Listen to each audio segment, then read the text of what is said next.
喂，多谢林文基先生的补充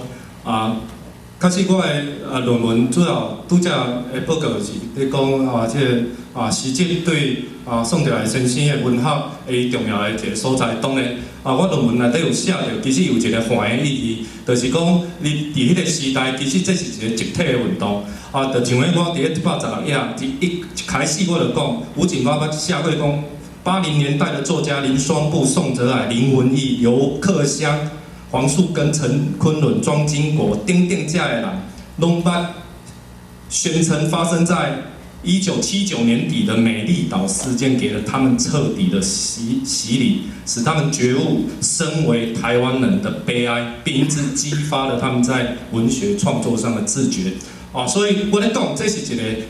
迄个时代有一个集体的现象。另外就是因为安尼，迄个想象的共同体，这群人我写伫咧126页。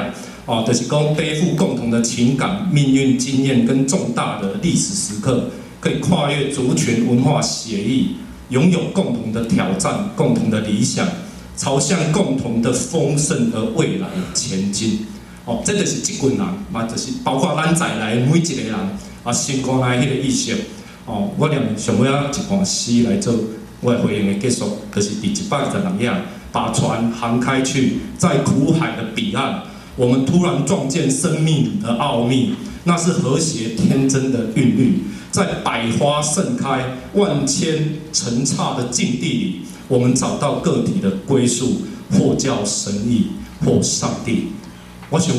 咱的徛家、咱的归宿，拢伫迄个内底。感谢。十分感谢社长